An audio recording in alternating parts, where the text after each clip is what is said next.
In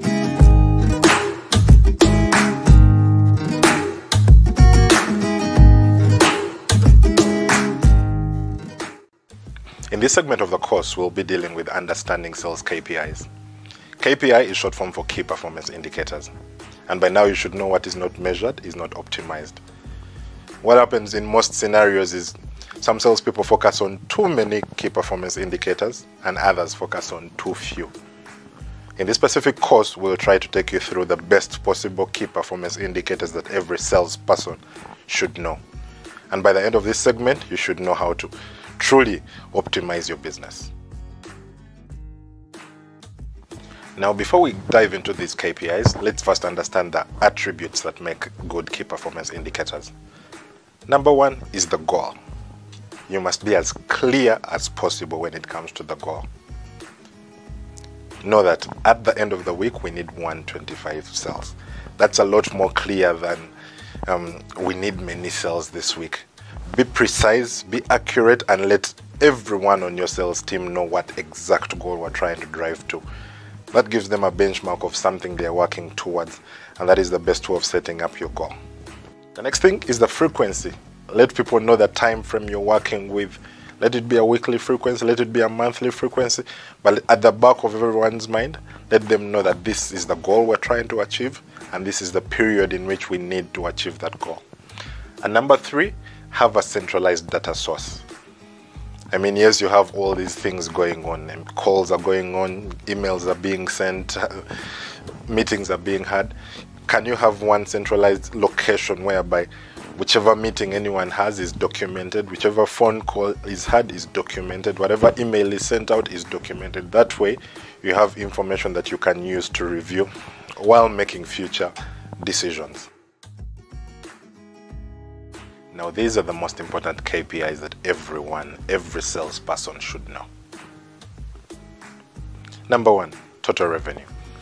I mean, this is the most obvious metric. How much money do we want to make by the end of the month?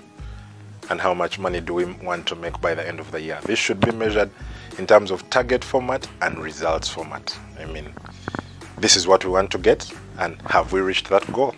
It's one of the most obvious metrics. Number two, the total number of clients. I mean, how many new sales have you gotten? Set the target of what you want to achieve and view the results of we have set out to achieve 50 sales by the end of the month. By the end of the month, review that and say, is this realistic? Have we actually gotten to the 50 mark? Or should we push this a bit higher for the next month? Number three is market penetration. So take an example in the insurance landscape. First understand, number one, how much did the industry make as a whole?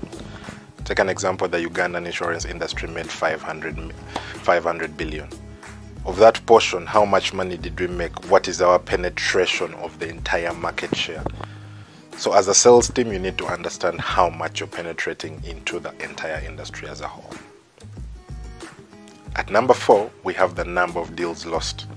I know quite a number of people don't focus on this, but it's a very important metric for every salesperson. Not every sale is successful, but first of all, understand how many sales did you lose, and number two, what are the reasons for the failure to close those sales.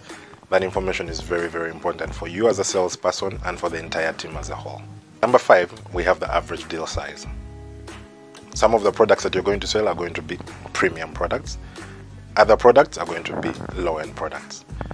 Get a true understanding of what the average is and how many people are buying the average product. That gives you an indicator of how much you're going to make by the end of the year.